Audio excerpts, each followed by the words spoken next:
dalam keadaan panik, Sarman sigap menyelamatkan Chani dan berhasil menjinakkan kuda tersebut.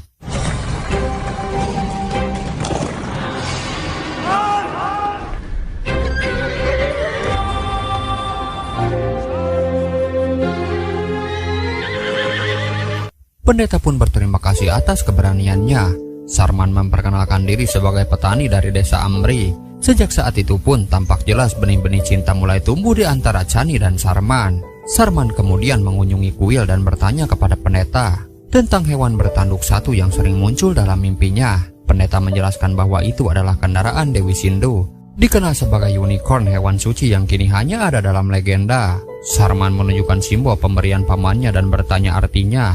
Si pendeta pun terkejut apalagi saat Sarman menyebut pamannya bernama Durjan dan ayahnya bernama Srujan yang telah meninggal karena wabah saat Sarman masih kecil. Dan tanpa memberi jawaban si pendeta langsung pergi, yang membuat Sarman semakin curiga bahwa ada rahasia besar di balik simbol itu.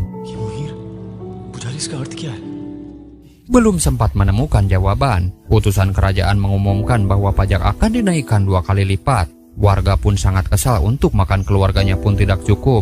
Sekarang harus bayar pajak berlipat. Sarman pun berani melawan, menyatakan lebih baik mati oleh Maham daripada mati kelaparan. Seluruh warga pun mendukungnya, membuat utusan kerajaan ketakutan.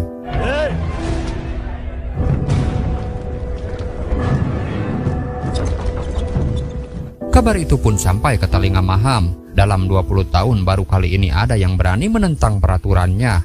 Dia pun mengutus Kulka untuk menyelidiki siapa pemuda itu. Di keesokan harinya, Chani menyamar sebagai warga biasa untuk mencari tahu di mana Sarman berada. Juno temannya cemas karena takut penyamarannya itu ketahuan. Beruntung orang-orang pun tidak mengenalinya, tapi tidak dengan Sarman yang langsung mengenali jika dia adalah Chani. Di situ Sarman memuji Chani yang tampak lebih cantik tanpa mahkota.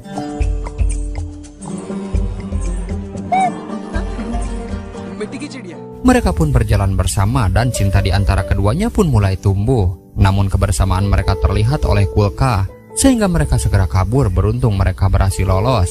Meski Kulka belum tahu siapa pemuda yang menentang pajak, dia melapor bahwa Chani terlihat bersama seorang pria. Mendengar hal itu, Maham pun segera merencanakan pernikahan antara putranya Manjo dengan Chani. Malam harinya diadakan sebuah festival besar di kerajaan. Sarman yang nekat menyusup menyamar sebagai tamu undangan agar bisa masuk ke dalam istana. Di dalam dia melihat Raja Maham yang sedang bertransaksi dengan seorang raja lain. Dia membeli pedang panjang dan menunjukkan bahwa dia memiliki banyak emas. Hal ini pun membuat Sarman curiga dari mana asal kekayaan Maham tersebut.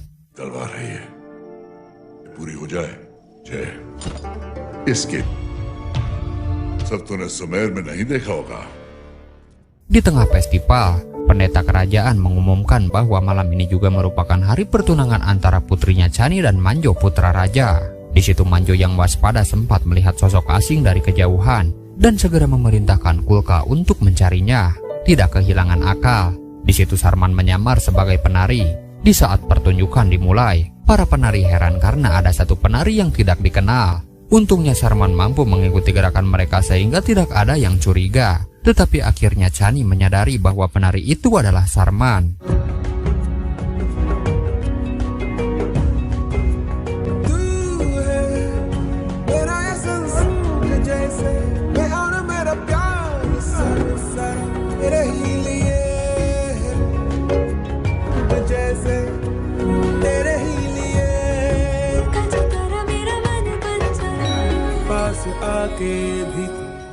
Setelah pertunjukan selesai, bukannya pergi, Sarman malah nekat masuk ke kamar. Tidak lama Manjo datang, namun Chani beralasan bahwa dia sedang berganti pakaian. Di dalam kamar, Chani dan Sarman mengungkapkan perasaan mereka yang sebenarnya.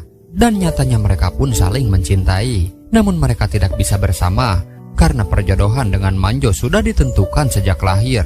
Ternyata saat Chani dilahirkan, seorang peramal mengatakan bahwa dia akan menjadi putri perubahan masa depan. Mendengar itu Maham langsung melamar Chani untuk putranya. Dan tidak lama Manjo kembali mengetuk pintu. Sarman pun kabur lewat pintu belakang, tapi dia ketahuan oleh Maham. Untungnya Maham tidak melakukan apapun, hanya terus menatap tajam ke arahnya.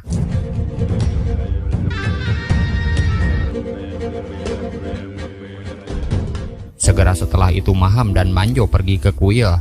Mereka ingin mempercepat pernikahan ini karena kabar mengenai kedekatan Chani dengan seorang pemuda asing sudah tersebar luas. Pendeta pun diperintahkan untuk menyiapkan pernikahan dalam 2 hari.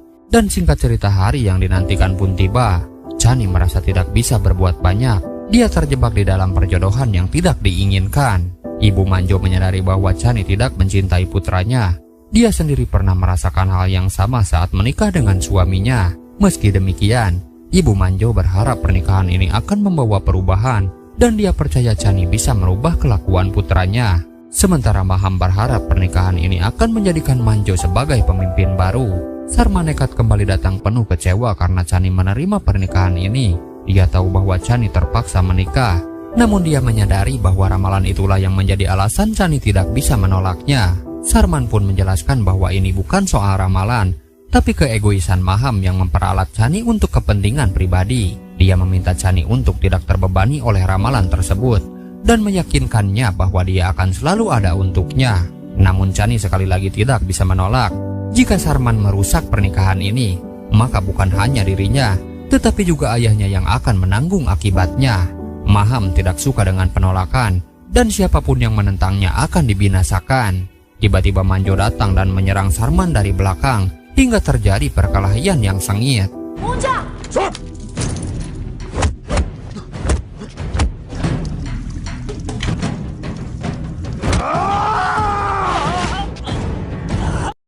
Sementara itu, di luar istana seluruh warga berkerumun di depan gerbang. Mereka merasa dikesampingkan dari pernikahan yang seharusnya melibatkan mereka sebagai bagian dari perubahan besar ini. Perkelahian antara Sarman dan Manjo pun terus berlangsung hingga ke depan gerbang, dan Sarman berhasil mengalahkan Manjo.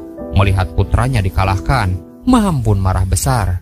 Manjo melapor bahwa Sarman telah mendekati calon istrinya, dan setelah mengetahui dia adalah pemuda yang menghasut warga untuk menolak membayar pajak, Maham pun memutuskan untuk menghukum Sarman.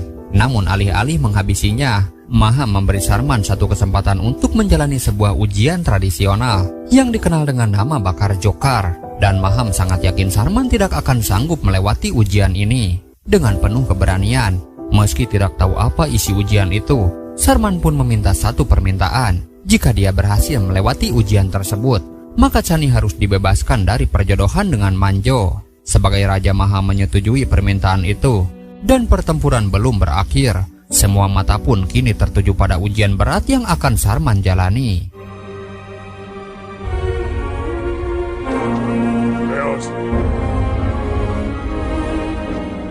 Malam harinya pendeta mendekati Sarman dan mengungkapkan sebuah fakta penting. Dia mengungkapkan bahwa sebelum Maham menjadi raja, Raja Surujanlah yang memimpin Mohenjo-daro, yang tidak lain dia adalah ayah Sarman sendiri. Durjan, paman Sarman, menutupi kematian Srujan karena saat itu dia lemah dan tidak mampu mengungkap kebenaran. Pada masa itu Srujan adalah pemimpin terbaik di Mohenjo-daro. Maham yang saat itu menjabat sebagai Menteri Perdagangan melakukan transaksi ilegal dan menghasut menteri lainnya. Dia berencana membangun bendungan yang dialiri Sungai Sindu yang membentang dari Mohenjo-daro hingga desa-desa. Dan rencananya setelah bendungan dibuat, di wilayah keringnya Maham berniat menambang emas untuk kesejahteraan rakyat. Namun Srujan menentang pembangunan bendungan karena Sungai Sindu sudah menjadi lambang kesucian. Bahkan Paman Durjan yang saat itu menjabat sebagai Menteri Pertanian khawatir jika bendungan dibangun akan menyebabkan kekeringan